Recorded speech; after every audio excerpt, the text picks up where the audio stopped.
Up next, I want to welcome Monica Moorhead. She prepared a presentation for us, and you know, I want y'all to learn. So here we are, Monica Moorhead. Thank you.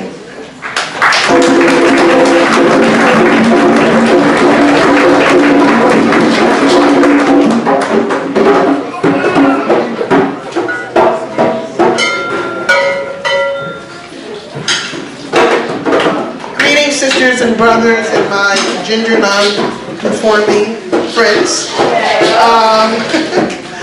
It's really great to be back in Providence, Rhode Island again. It's been many, many years since I've been here, and so I see a lot of wonderful, you know, old faces, and of course, it's great to see the new faces, especially, you know, young activists.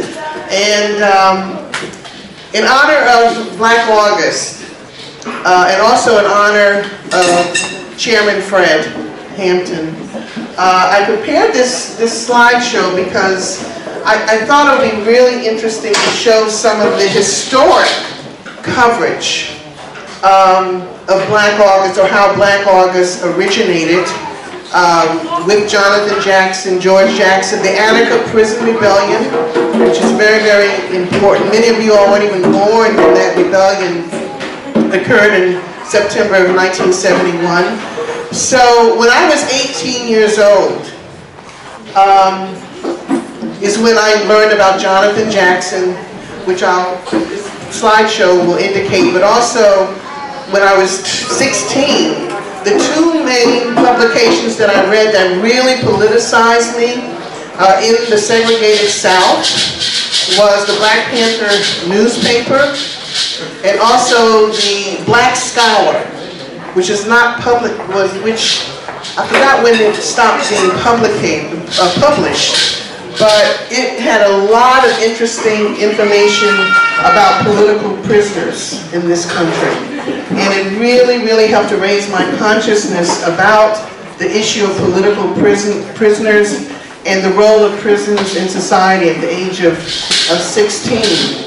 But when I joined Workers' World Party in 1975, it was because of prison rebellions that were happening around this country, not only in Attica, but also in Richmond, Virginia, which was not far from where I went to college at Hampton Institute.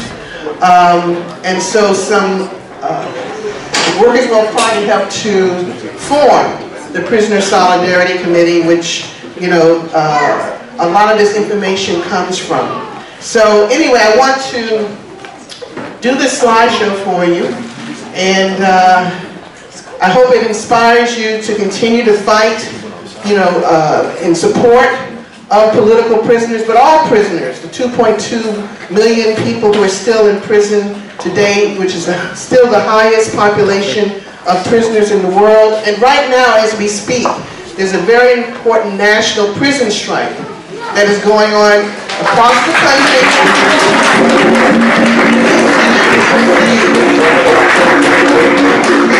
17 states, from Alabama to Texas to South Carolina. A lot of these prison strikes are happening in the South, and that's no accident. So it's also in tribute to what is going on today, because really these prisoners are carrying on the legacy and the spirit of these prisoners and prisoners of war, like Lumia Jamal, who's still alive today, and we're still fighting for his freedom. There's a very important court hearing that's happening on August 30th that a number of us are going to be organizing to go to, because the struggle to free him is not over, even though he's not on death row anymore. But we don't want him spending the rest of his life in prison. So free Lumia and all the prisoners. So Lumia, one of my new friends, she's going to help me carry out this slideshow. And so please bear with me. That's why I'm sitting, because I have some stuff to read. But anyway, this is from Workers' World newspaper in 1969. And it says, in honor of the martyred Black Panther leader Fred Hampton, here is a salute to Black August from the archival pages of Workers' World. And this is at the time when he was assassinated that we started this coverage. The youth wing of our party, Youth Against War and Fascism, which was founded in 1962, helped to organize, quote, avenge Fred Hampton demonstrations all over the country to protest the cowardly, heinous assassination of Chairman Fred. And this is some more coverage, you know, showing, you know, the horrific slaughter of Fred Hampton. There was also Mark Clark, who was also assassinated by the Chicago police. And I just want to say, if you haven't seen the documentary, The Murder of Fred Hampton, you should really see it. It is really one of the first political documentaries I've ever saw. And you really can see, you know, in terms of why the state assassinated him, because he was such a danger to the state. And he had this really prophetic quote that's at the end of the film where it says, you can kill a revolutionary, but you can't kill the revolution. You know, those words still live on today. Okay. Workers' War Party founded the Prisoner Solidarity Committee in 1970. This was around the rebellion that took place in Auburn Prison, which was in upstate New York at the time. And the two reasons, or main reasons why we founded the committee was to support political prisoners or prisoners of war, fight not only for their liberation, but for the full liberation of all oppressed peoples. And also to expose the prisons as concentration camps for the poor, the unemployed, and all oppressed peoples. To borrow a phrase from the former Soviet Union, the U.S. prisons are nothing more than prison houses of nations, oppressed nations, especially black, brown, and indigenous people. Angela Davis, a revolutionary and member of the Communist Party, helped to give an international voice to political prisoners, especially in the California prisons in the early 1970s. A study that took place in the late 1990s said that California alone had more prisoners combined than Belgium, France, Great Britain, Germany, and Japan. That's just one state. Wow. Davis was shown here with Jonathan Jackson, was put on the FBI's most wanted list in 1970, accused of kidnapping and conspiracy to murder charges for attempting to help Jonathan Jackson free his brother, Black Panther leader George Jackson, from San Quentin prison. And all the dates you see here are the dates when the paper came out at the time. Black Panther Party leader Huey Newton gave a revolutionary eulogy to the San Rafael heroes when the Black Panther Party organized their funerals. For those who don't know, back in August 7, 1970 is when Jonathan Jackson tried to free his brother along with other prisoners who were on trial at the time at San Marin County Courthouse. And they were all slaughtered, including the judge that they took hostage and some of the, I think they were witnesses or whatever. And they slaughtered all of them. And so these are the funerals of those who died in San Marin County Courthouse. And you see Jonathan Jackson down here, there's the judge. And I think that's William Christmas, who, you know, also who was slaughtered. And I want to read a quote from one of the founding members of Youth Against War and Fascism. His name is Fred Goldstein.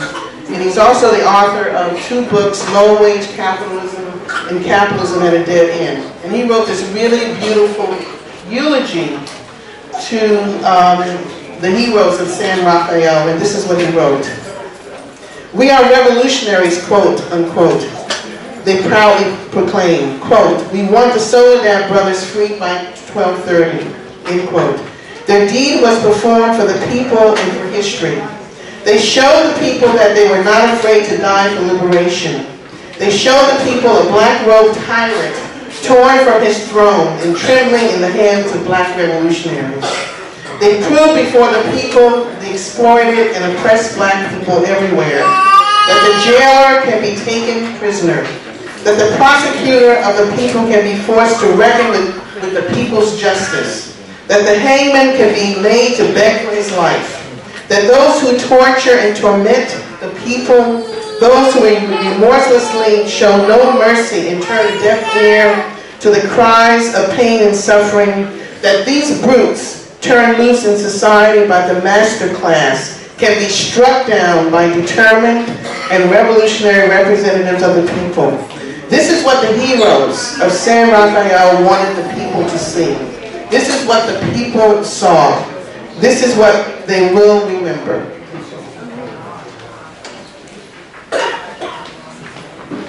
Quote, the Free the Soledad Brothers was a rallying cry for Black liberation movement in the early 1970s. Two of the Soledad brothers, John Cloutier and Cleta Drungo, were also members of the San Quentin Six, accused of killing 3 guards and 2 prisoners on the same day that George Jackson, the other Soledad brother, was murdered. This is coverage of rebellion at the Tombs in New York City, where prisoners, many of whom awaiting trial, weren't even accused of anything, but just in jail indefinitely, they turned a bed sheet all the way to the right over there into a Power to the People flag, hanging outside their cells. And the protest that you see at the bottom left-hand side was organized by Youth Against War and Fascism in solidarity with those prisoners against inhumane conditions. Okay, this is again the 1-year commemoration of the San Rafael shootout, and this quote is from the Dannemora 15, which was another rebellion that took place in Clinton, in a Clinton prison in upstate New York. And they wrote this in commemoration of of what happened. It says, on behalf of all Black political prisoners currently suffering the most flagrant and excessive punishment in isolated, punitive confinement in Clinton concentration camp and all our revolutionary nationalist brothers, hereof we sincerely urge all of our comrades on the entire plantation of North America to join us in commemorating August 7th, 1970 as Liberation Day for all Third World political prisoners held captive in concentration camps throughout America. It is our deepest hope that this particular day serve as a memorial to our renowned brother Jonathan Jackson for his gargantuan and unprecedented deed which elevated our revolutionary struggle toward complete and total liberation.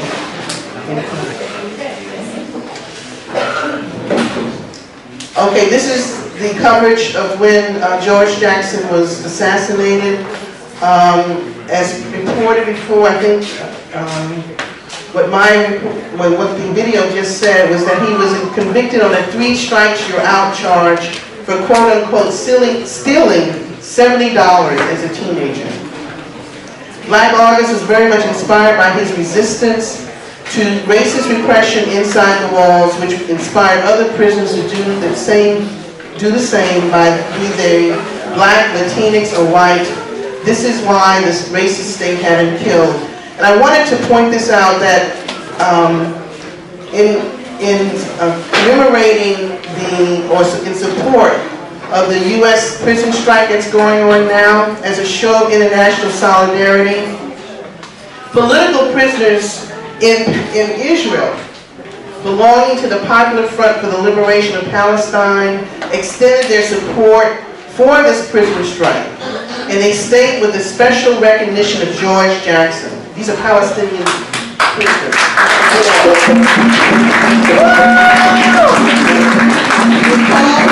We call George Jackson, quote, an internationalist, and that the works of Palestinian poet Sami al-Kazem addressing imprisonment and resistance were found in George Jackson's cell after his assassination. Today we write to you to once again forge that connection of struggle despite our different circumstances, end quote.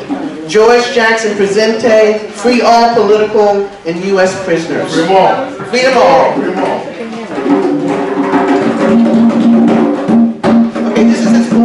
coverage following the assassination of George Jackson, with demonstrations all over the country, and then Angela Davis's tribute to George Jackson. I wanted just to read just a couple of quotes from what is the Prisoner Solidarity Committee. And this was written following the rebellion in Attica, the slaughter of the Attica prisoners who rebelled. And this is what we said about the Prisoner Solidarity Committee. For thousands of prisoners, especially the large percentage of black and other oppressed people, routed into the prisons from birth, these conditions have become unbearable. The terrible isolation imposed by the racist authority has been broken again and again, and the only way left to human beings who have been literally sealed in their own tombs by open rebellion. These rebellions are specifically directed at the numberless injustices that read like a description of the Chamber of Horrors. But they are also something more. They are a passionate cry to brothers and sisters on the outside, a desperate affirmation that they are alive, there on the inside. They are human beings who, while treated worse than animals, have not been crushed, whose spirit lives on in rebellion. Okay, now, before the slaughter at Attica, the Attica leaders of the rebellion asked for a mediation team to come into the prison to hear what their demands were, and also to bring those demands out on the outside, to the outside world. And one of those who were invited was from the Prisoner Solidarity Committee. This is Tom Soto, who was a leader of the PSC, also of Workers' World Party, but he was invited along with Tom Wicker from the New York Times and William Kunstler, you know, the renowned a lawyer. And this was an interview with Tom where he talked about what he saw in the prison before the prisoners were slaughtered. And I just wanted to read just a really short.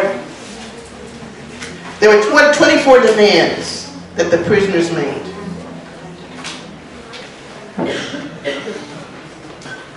And let me just read a few of those demands before I get to Tom. This is under the, you're going to see this, it's going to say unity and courage versus Rockefeller's machine guns. It says, on Thursday, September 9th, over 1,000 prisoners, long abused by all-white racist guard force, a vicious prison system, and an economic and political dictatorship held over the poor and working class of this country by the rich, rose up to overpower their tormentors.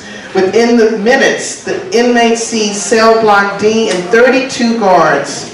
Then from a makeshift megaphone, the inmates issued their demands, many of which reflected the high political content of rebellion. Just briefly, these are some of their demands. An immediate end to the agitation of race relations by the prison administration of the state. An end to the racial discrimination against brown and black prisoners by the parole board. A replacement of the present parole board appointed by Rockefeller with the board elected by the people. The right to labor union membership while working in the prison and state and federal minimum wage instead of the present slave labor. Does that sound familiar? A constitutional right to legal representation at the parole board hearings.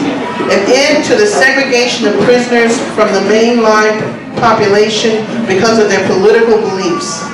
An end to guard brutality against prisoners. And then later the prisoners added, I'll end with this, they demanded amnesty from criminal prosecution and speedy and safe transportation out of confinement to any non-imperialist country. These are their demands. Now these were just some interviews with 3 women relatives of Attica prisoners before the massacre. Actually, they tried to visit their loved ones on the same day as the massacre. and they talked about that and some of the conditions that their loved ones faced. These were 3 Puerto Rican women and then 1 African American woman that were interviewed. Okay, again, these were just protests from all over the country. It says protests over massacre erupts in many cities. New York, Buffalo, Wilmington, Detroit, just as an example. Okay, and these are the demands I was speaking of, the 24 demands that we listed every one of them in a special insert of the PSC. And this is the second insert that we had following the massacre, which outlines, you know, the terror that took place in the prison after the 43 prisoners and, I forgot, 10 guards were slaughtered. And those were the funerals of some of the martyred brothers in Harlem and elsewhere. Okay, again, more, this is on more prison rebellions that erupt after Attica. I mean, it's really spread all over the country, these rebellions. Okay, article about exposing the lie about prison reform and so-called rehabilitation and the police attacks on the protests against the massacre.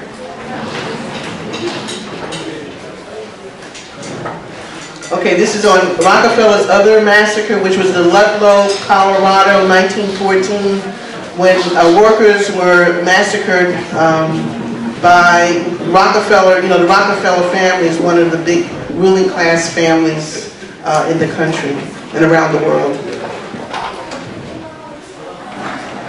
And also, there were women prisoners who rebelled in West Virginia at the time. And also, you know, we have to always keep in mind that women and trans prisoners are the fastest rising prison population in the country today. And again, this points out how women prisoners were treated as slave labor. Back then and also today, as fighting the fires out west, I think people may have read about that, how women prisoners are, along with, you know, men prisoners are being forced to fight the fires. Okay, this is Rockefeller's Me Line. This is an editorial about the Attica massacre, and I just wanted to read. I'm almost finished here.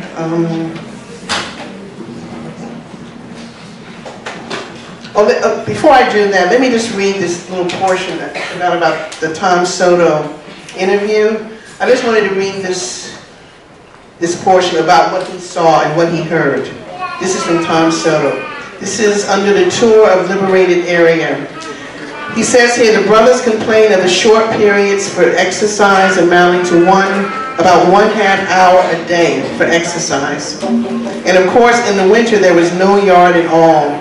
They informed me that their blankets were washed once a year. They complained about the diet that had almost no protein, the terrible housing, the one 5-minute shower a week, and the sexual assaults by guards. There were some incidents described to me that were so horrible that I cannot remember the details because my mind refuses to recall them. The misery and terror that exists in Attica can only be compared with a Nazi concentration camp. In fact, the entire yard looked like a Palestinian refugee camp in the Gaza Strip. It's really worth reading this interview, and we can provide all of the PDFs to all of these different archival issues. And then in terms of Eli,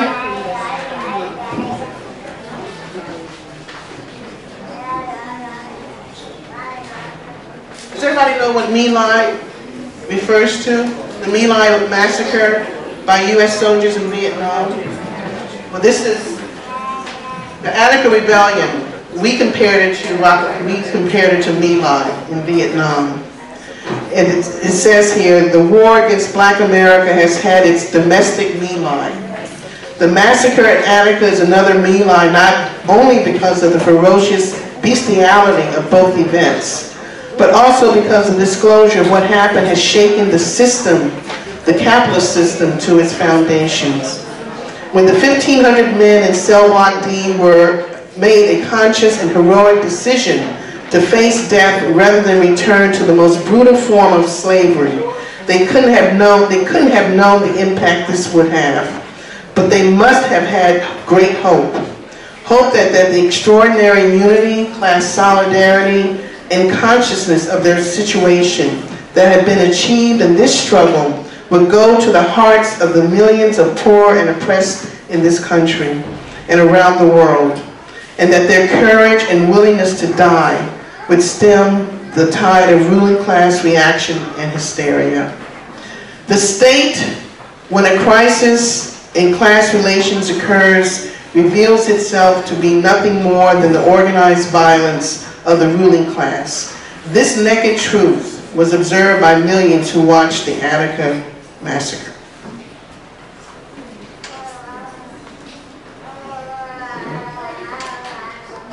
And I just want to end with this quote. If you look at the graphic here, from the second from the right, is Elliot L.D. Barclay. He was one of the leaders and the most recognized leaders of the Attica Rebellion. He was only 21 years old when he was shot in the back by one of the guards after the rebellion. He was killed after, the initial massacre. And this is what he told the world, and you can see this on YouTube.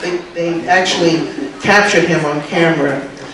This is such a beautiful quote. It says, "We are men.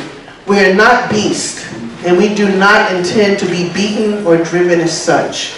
The entire prison populace, that means each and every one of us here, have set forth to change forever the ruthless brutalization and disregard for the lives of the prisoners here and throughout the United States. What has happened here is but the sound before the fury of those who are oppressed. We will not compromise on any terms except those terms that are agreeable to us. We've called upon all the conscientious citizens of America to assist us in putting an end to this situation that threatens the lives of not only us, but of each and every one of you as well." So that's the beautiful quote from L.D. Barclay. And anyway, the prisoners, again, carrying out the strike in 17 states, are carrying forth the revolutionary legacy of George Jackson, Fred Hampton, and the Attica brothers, and as incarcerated workers, and they all deserve our support. So free them all. Long live the spirit of George Jackson, Fred Hampton, and Attica.